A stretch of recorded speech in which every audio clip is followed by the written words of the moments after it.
as we worked out the concept of which originated on a napkin in a London restaurant when we were doing the end of that 2012 project, we've been back to that site and sat at that table and gone, this is where it happened. Yeah. I'm Matt Cooper, and this is Bite Sides. Welcome to a pretty iconic Ozfine Bite Sides. We'll get to a reason why iconic is of interest in a second. But this is the first Ozfine Bite Sides podcast where we've actually have two guests, which is pretty cool, and two very dear friends of Ozfine. I'd like to introduce Steve Spencer and Joe Bills from formerly Freshagenda and now Ever.ag. Welcome, guys. Thank you, Matt. Thanks so much for having us, Matt. Yeah, it's an honour to be Fantastic to have you guys here. As I mentioned, there is a long history between our two companies. We've somewhat grown together over time. But I've just realised there's probably a whole bunch of stuff that I actually don't know about you guys and the growth of Freshagenda. So first things first, take it in turns, however you see fit. But throw it open to you guys. Where did you come from, especially from growing Freshagenda and to the ultimate recent, evolution and sale of Freshagenda to Ever.ag? Steve, start with you. Your background and history. And I'm older. It always helps. Clearly. I like it. Matt, I started my working career in the professional firms. I spent a lot of time in PwC, and I came into dairy accidentally when I was doing work in various ag industries going through restructuring. So they had a lot of phases in the industry where competition policy came along. You may remember back this far. Maybe you won't. Maybe you're at school. The competition policy came along, and there were a lot of regulated structures for the marketing of ag commodities in Australia and at state and federal. And I got involved in a project when I was at PwC in consulting that looked at how the Queensland industry could adjust to deregulation. And that got me into what's going to happen in the other states and did a big, walk through just what's adjustment look like. And while a lot of that work was kind of looking at the impacts on the farm sector, I became more interested as time went on. I left that big firm environment and set up my own practice on the back of dairy work. I believe I was that confident. And stayed with that for a long time. I won't call it a journey because it went through various phases. Let me just jump in here. I've made a mandate to myself that I won't use the word journey. So you can. I can. I just can't. I'm banning myself from using the word journey. And further to that earlier comment, you guys can't say iconic. Okay, that's a deal. It's a deal. Please resume. And I started working more towards the full supply chain in the industry, right, and got involved I did a couple of big pieces of work looking at the positioning and the future of the Australian industry, and I did these with basically the industry's backing Dairy Australia and the peak farm bodies and pieces of work like that. One was at the end of the 90s, another one in 2012, which is where we worked together. And that was looking more at what's the future of the industry, what's the global context, got very interested in the global market, and then that became the focus. But I went through different iterations of my own firms in that period until 2007. Worked with a partner. 2005, I think it started. Worked with a partner in FreshLogic, which was a smallish firm, still doing dairy consulting, and the newsletter started up and all that sort of thing. What was the Dairy Globe, and then we came to the piece of work in 2012 called Horizon 2020, which is very much a futuristic look at the industry in the world and what this Australian industry would look like. And that's where our work intersected big time. And over to Joe. Yes. Joe, over to you. Yeah. How I got into dairy, I'm a Melbourne girl, so don't have an ag background, but studied ag science with a major in economics, and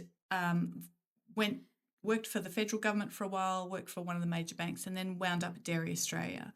And that's where we met and did a couple of projects together. But Horizon 2020, which was in 2012 that we did that project, was a big look out at what's happening in the world and where the Australian dairy industry was. And I guess what we clocked was there was a big gap in the market in terms of analysis of global dairy markets. They're just not as transparent as grains or beef or a whole lot of other things that you get a lot of data for, because milk's complicated. It gets made into different products, as you know. Yep. And so we saw an opportunity to do something forward-looking and basically add the world up and look at the fundamentals, the supply and demand balance, what that's likely to do to the value of commodities in the future, and kind of pitch ourselves at a global marketplace. I guess we saw that if we wanted to work together and travel a lot, we would have to come up with a product that people might want. And that was really what started us on the Freshagenda journey, because we wanted to work together. We got along pretty well. We are a married couple. We were by then a couple, yes. Yes. And so that was the opportunity that we saw, and we got after it. We just didn't know what it was. Yeah, in sure. those days. Well, that's quite often the case in business, right? You don't know what is, but you know there's something there. And it's nice to hear that dairy products brought a romantic connection together. That's right. I guess the thing, we were encouraged by a few people, Matt, because we were working in the space and we're kind of conversing with data and sources and stuff like that. And I had an international client, and we were encouraged by those guys in the Netherlands and by a couple of close associates here and a client here you guys could have a crack at this, surely. But we just didn't know what that was. Yeah, right? yeah. But the add up thing was always there. That's the gap we saw. Yeah. It's interesting, actually, because I've often contended that we're living in a commodity world in dairy that's not really a commodity in many respects.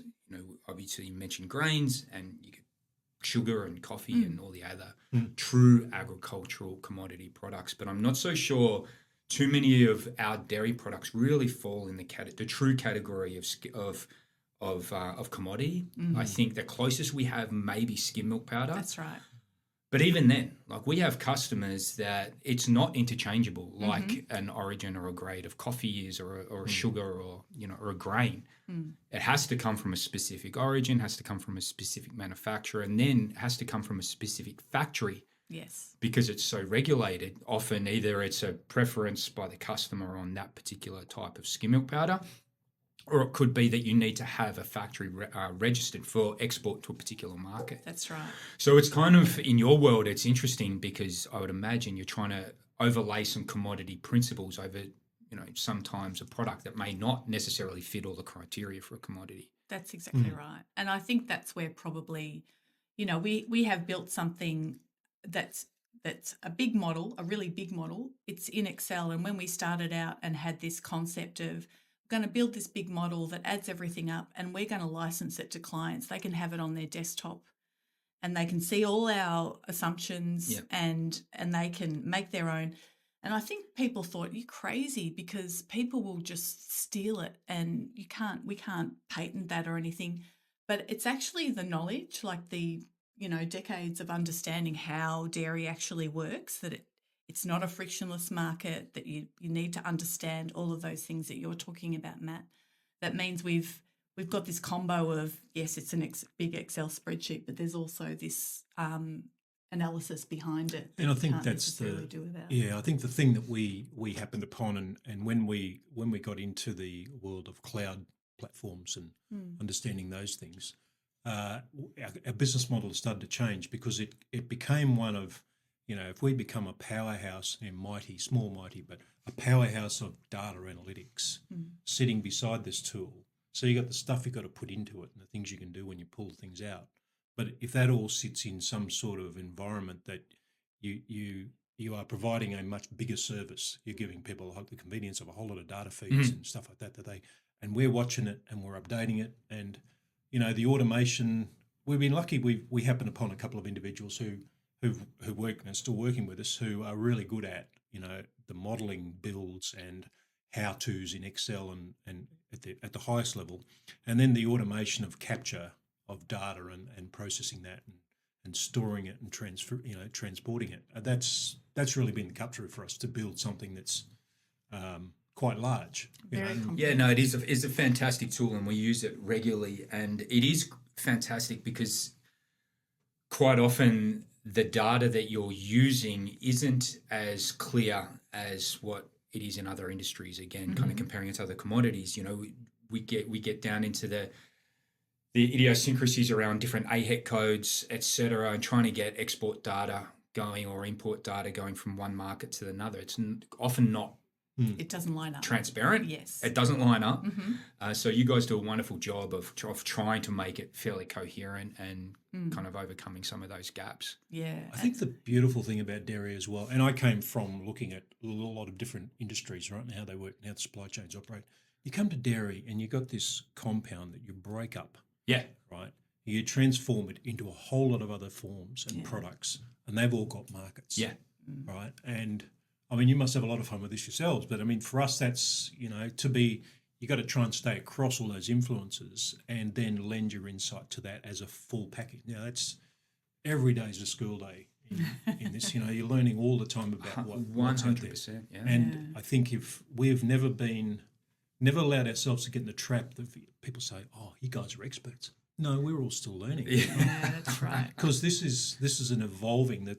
The reason why no one comes along and knocks us out and takes it out is because it's always evolving. Yeah. Right. Our model changes every month, that what we can do in it and things we've built out of it. And it's a huge barrier for someone to come along and try and say, "Oh, let's just do one of those. Let's do a Freshagenda model." Right. Good luck, guys. Yeah.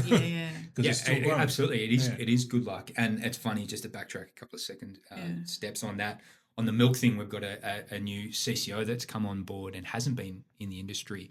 And it was just a crash. I went through a crash course of milk. Like, okay, you start with milk off farm, and this is the tree flow chart of all the different things that you can do with milk, and they do interact with each other, and they all have an influence on each other as far as milk returns and stream returns go with milk. It's a weird and wonderful world It is. we inhabit. So I've got a whole bunch of questions. I am going to try and make this conversation somewhat coherent, though. So we'll go back to. First, we'll cover off the evolution. I'm not going to use that word. The evolution of Freshagenda to your really exciting news over the last 18 months and the sale to Ever.ag. So maybe just give us a 2-minute version of the evolution of Freshagenda from those early days working with DA. So we I guess when we set it up, we were doing consulting work, and we had a small amount of analytical work as well. And we had Ozfine very early on. We did. Yes. Long partnership, Joe. Yes, that's right, with the Dairy Planet. So as we worked out the concept of which originated on a napkin in a London restaurant when we were doing the end of that 2012 project, we've been back to that site and sat at that table and gone, "This is where it happened." Yeah. All good business plans start on a napkin, maybe with a couple of beers or wines under the belt. Yes. Conceiving, what this thing had to look like. We got a couple of modelling geniuses in, external guys in to help us with that, thinking about structuring that and all that, and then started to build, right? And we took it to market in 2015. We went to our first ADPI event, knowing not a soul, right? And had some intros over there, picked up some clients out of that, because we were doing something quite different. It became very apparent that we were doing something very different at that point. And then I think about a year later, Joe, we started to say, we've got these fundamentals and understanding what they are, connecting them to value, and then saying, well, what if you change production or demand? What does that do to value? And that became a massive cut through for people, because there wasn't anything out there doing that sort of interpretation. And it just rolled out. I mean, we went to Europe not long after that, and the client base just started to build out as that evolved, and we became more confident. It became our dominant piece of work because it was a sidey to start off with, really.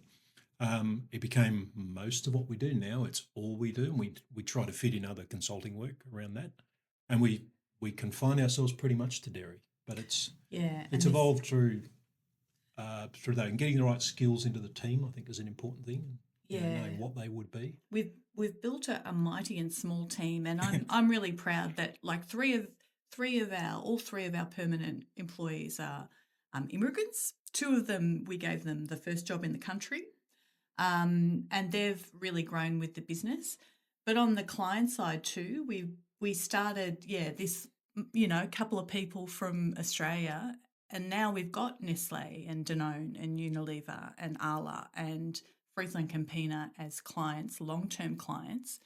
And so that was quite a journey to sort of just rock up to things and say, hey, we're doing something different. Can we talk to you? And then, we were talking this morning about that kind of approach, that we were doing something different, but we also had, which I think I see in Ozfine too, we want to over-service. We want to under-promise and over-deliver. We want to be generous with what we share with clients and how we interact with them. So we've continued to go and visit them where they are, give them what they need in terms of the data feeds, in terms of what they require for their own needs. So especially at the beginning, a lot of things got tailored and changed with feedback from those early clients. And we've just continued to do that, I think. And so when we came up to last year, we've got a really good client base in Europe. We've got a good client base in the States as well. And Ever.ag, we had a couple of friends in Ever.ag that we'd known for a long time. I think Ever.ag was saying we need to have an S&D model for dairy. And so one of our friends that was already acquired by Ever.ag said, well, don't build one. Buy them. And so that was kind of the start of that discussion. That was the catalyst. It was to fit, their need. And for us, we had many reasons. That's the interesting thing. Talk to why did we do this? Why did we get bought or put ourselves out there to do that? They bought Freshagenda, so we're still employed by Freshagenda. It's still our business with that name. But I think there are things that we realised we couldn't do. There's like the stretch of resources. We felt we needed more teammates. We had a kind of a virtual firm, a small nucleus, but we used a lot of specialists that we brought in from things, tech guys and stuff like that. But then you got a wider resource base, and I think the technology aspects of achieving the art of the possible, what we could do with our cloud technology, what we could do with automation and online presence. So they're still works in progress, but that's what we felt we could have mortgaged up to the hilt and done those things, but here's an opportunity to fold into something bigger. And great people. Yes. That's always critical, that you need to work well with those people that you're essentially getting into bed with. So, both of you came from very much an oceanic looking focus initially. And then just from what you've described, and this is very similar to us as well. Our history is an exporter of Australian dairy and meat products. And then over time, through necessity, more so than anything else, we needed to expand our horizons. And obviously, we're already doing work in New Zealand, but particularly the US was big for us. We had done work in Europe over time, but again, we branched out and established deeper relationships in Europe, but primarily the US. And it feels like you guys have done the similar path. Your guys' take, as you went out and started engaging in the US and in Europe, what was your major observations of working within the different industries of the US and then now more Europe compared to what you were used to back here at home? I think there's, in both cases, I think the thing we come from an Australian perspective is we got our Freshagenda, the reason we chose that name and what we're about was getting away from Australia, getting away from being limited to this industry because we didn't see it growing. We thought if we were going to make something, firstly, the travel issue was one. You had to have something that was internationally relevant. And I think we do come at those things with a more holistic perspective, I guess, Matt, than, you got to think global. And we were thinking very global. And what we found when we go to Europe and go to the US, even though one's drowning in data, the other one's got huge data voids, they're so different in terms of what's available on the ground, is that we just we started with a holistic perspective to say, got to be thinking the world, right, and how the world works and how the world interconnects and how the different regions impact each other. That's always been the cut through for us, being able to talk about that stuff and show how that works. But I guess the European market was an easier one to access because of the data voids. Yep. And we're adding it up. Yep. Right. And we gave a lot of stuff away. Right. When you start doing this, you send a newsletter to people and it's free, and they go, "Wow, okay, right." Now we'll talk. Yeah. And we still do that. Yes. But I think that's the Europeans want to know about the full picture. The Americans, I still think that there's still a long way to go for that industry to be fully aware of how the world works externally. Right. There's still a lot America. I'm shocked. Absolutely. Yep. I said there's a small percentage of people have atlases, right? But no, that's still, and I think one of the good things about where we are now with the business we're part of is that what we can bring with that international perspective adds value every day to the thinking about what's driving the US market and vice versa. And our colleagues are very much open to that, to understanding that, because they can see, the US is the region that's growing. Yep. The US is becoming more export focused, as you guys well know. They are. Yeah. And so they really do need to understand how the world works. But I think, like you're saying, Matt, that Oceania perspective, I think in Australia and New Zealand, because we're small countries and we're exporting countries, I think it's just our inclination to look out at the world. Everyone does their gap year from here. Everyone wants to travel. So I think that kind of attitude or philosophy about wanting to understand the world was very much in us, kind of thing. I mean, it wasn't just about the travel. It was about the travel. It was about the travel. But yeah, that was quite different from perhaps the perspectives of people we were talking to in those European and American companies that have got such a big market on their doorstep. Yes. That sometimes they don't kind of look more broadly at what's out there. Yeah, it's very true, and that was our take as well when we first went there. They were very, as you would be when you have 320 million people at your doorstep. You are domestically focused, and the view of the exporting world was pretty limited, and quite often the answer was, "I've got no interest." Yes. In branching out.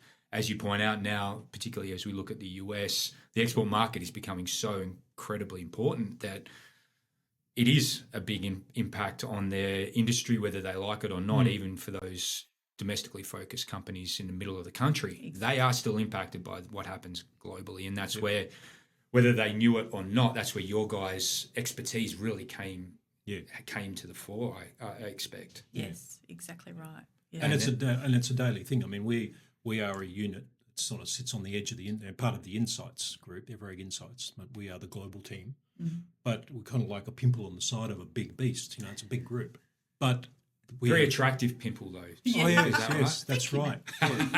Yeah, good skin tones. Yeah, lovely analogy there. But I think we are very heavily integrated daily into what's part of the business. It's not like a unit that's over there. We have our own products, and that's right, but we are very tightly integrated in how that overall unit delivers to its different markets. And that's an interesting process. I mean, talked about acquisition earlier and what that's like, because I think, so you go into some of these things, Matt, and you don't know fully what you're going to find out, don't you? You can't have many conversations with the operating act because you're dealing with an acquisition team, and it wasn't particularly heinous. It was a lot of work, but we got through that. But when you start integration and you're on the east coast of Australia and dealing with the US, it's all mornings. Yeah. That's been all the stuff you work through. It's not too onerous. There's a lot of corporate download to get on board with that had to suit our business. And first 6 months were pretty taxing. Yes. Just to get into that and get everything operating, even though we're a small business, but it's just make sure everything works, and they have a process for that, and that's some of it was clunky, but mostly pretty smooth. I don't want to go through it again. No, I was okay, but I never want to do it again. Yeah. I think I've done that. But then you get down to operational activity, and you start to say, right, what do we do? Where do we go next? Right, and so we are branching out what we do, and that's both to the internal client base, because we have a big internal market. Right, the the brokerage business that's both commercial and producer facing Yeah. is Sure. a big client Yep. for what we do, and it's a demanding client, and so we've looked at ways we can streamline that and automate some of that and make it more accessible, but also you're constantly having to feed that beast, but then you've still got the external base, which doesn't go away, right? And I think there's lots of great things that have come out of for what we do. I mean, the look of our product, because it's there's a professionalism in that group, which is admirable. And when you line us up against other product, against competitors, and you go, wow, we look a lot better now. Yeah. We used to look shit. Yeah. You still look homely, Yeah. shall we More, say? yeah, let's say- As did we. Yeah. you just look Friendly. more, That's right, friendly. custom.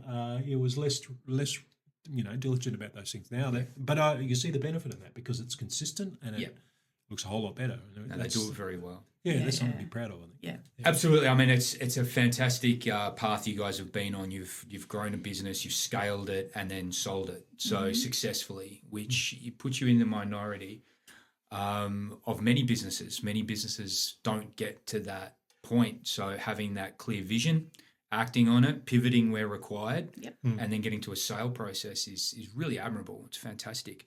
Just a couple of questions. We actually haven't got that much time to go. They've been very in-depth answers, which has been fantastic.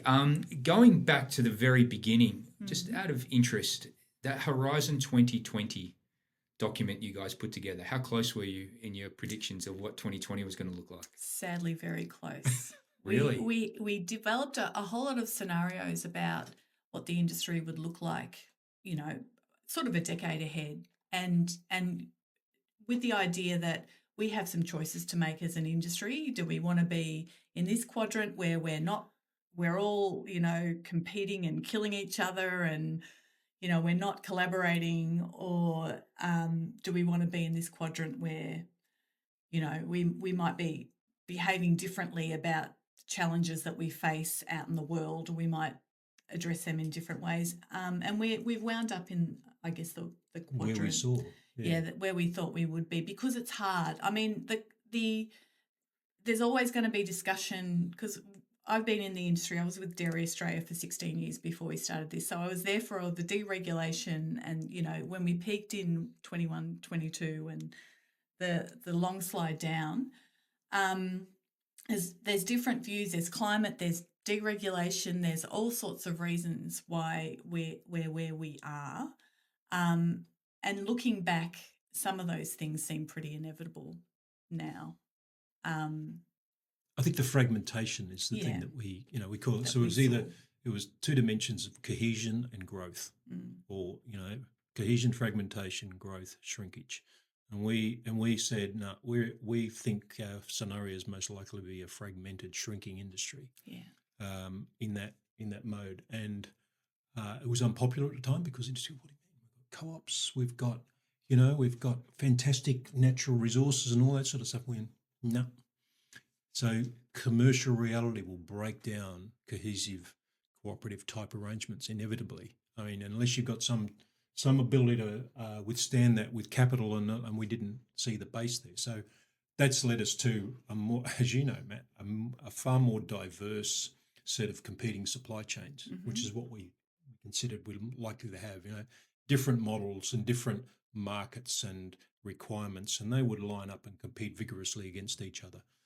And it's just the uncertainty of how the producer copes in that. Like this comes back to do we have a viable farm sector, or do we have something that's sustainable that's going to grow? And I think we always saw that to be challenging. Yeah. That we would not, have a base. Now you got different models in different countries. I mean, the production sector of any industry is under a lot of stress, but some are doing it way better than others in terms of how they actually work together as a cohesive supply chain. I think it's really impressive that you guys were so accurate in your predictions. A bit sad that you're accurate in your predictions, but impressive.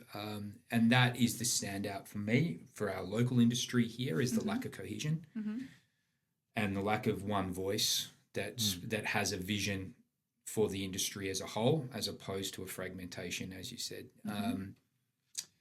I don't really know where to from here. I'd be interested in your guys' horizon 2035, to be honest, to see where we're going to be in another 10 years. I'm not so sure I want to see that, to be honest, because I think we are at somewhat of a crossroads in the domestic industry here in Australia as to where to from here. Yeah.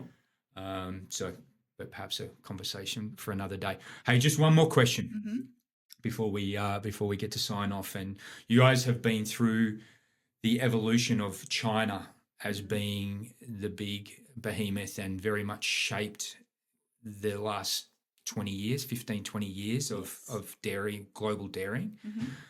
We've seen the peak, them run up to the peak, and now the decline in their imported demand. Will your guys take on that period of time and China's growth and their growth in their own milk production?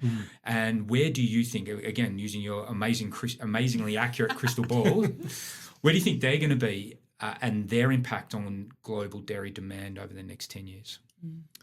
So we did quite a bit of work on this. We have a different tool which we haven't talked much about, which is the longer sighting thing, and I guess it comes back to how robust that farming model can be with high input costs, and it ends up being an expensive product. Yes. They're certainly going through now a very painful adjustment to a new position, I think, and it's going to be some time. I don't think we're going to say China's going to turn around in the next couple of years. I think China's in for a long road of restructure to get to a viable supply chain model, if you like. The corporate farm model, I'm not sure it's always going to be the best thing. I mean, it's an expensive model, and they have a feed shortage, which is chronic, and that's going to be a big thing. But they are a market that does reward value and innovation, and I think they're finding new feet. So we see, sure, the commodity part of the business is not requiring as much product, but the exciting, innovative parts are. And so we see butterfat growing, we see cheese growing rapidly, and we see some of the applications of products that probably worked really well when you had young, exciting, rich people coming into their market. Now that's all had the wind knocked out of it. But they will adjust. We think less involvement in commodity trade in future. We think New Zealand's got a good job to look at elsewhere, but they'll have to keep looking at that because China will require less base ingredient, I think, in that model. But they'll find ways to innovate to capture greater value out of that market, and the affluence will come back in that market and be part of that success for them. So it's just oriented to a new future. They probably won't need as much milk solid volume in the future, but it'll be higher unit value that will go in there. I think is the. So you think that'll be mostly a domestic story as opposed to imported story? They'll still have a big role for imports, Yes. but mostly a domestic base for their production. Yeah. So we really haven't seen the economic adjustment. So the dairy piece is within a big economic adjustment that's going on as well. So there's the dairy supply chain thing, and then there's the broader way that the Chinese economy is recovering or not recovering. But yeah, that's kind of what we've looked at. That integrated model of local production will be fresh product, but there will be requirements above and beyond that for imports, but a different mix of imports in the future. It's really interesting insights because that will obviously the last 15 years has been such a big player, and demand for imported product has really set the tone for the rest of the world, be it Oceanic, New Zealand in particular, or US or even Europe. It was all the ripple effect on demand. So that then fundamentally changing is going to mean that there will be shifting deck chairs again as to where product ends up around the world. Yeah. Yes.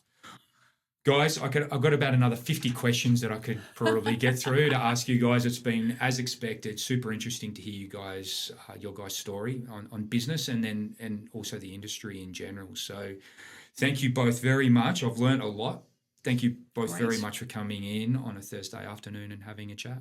Pleasure, Matt. Pleasure. Great to be here. Honoured to be part of this. Yeah, thanks to you and your team. We love working with you. No worries. Thanks, guys.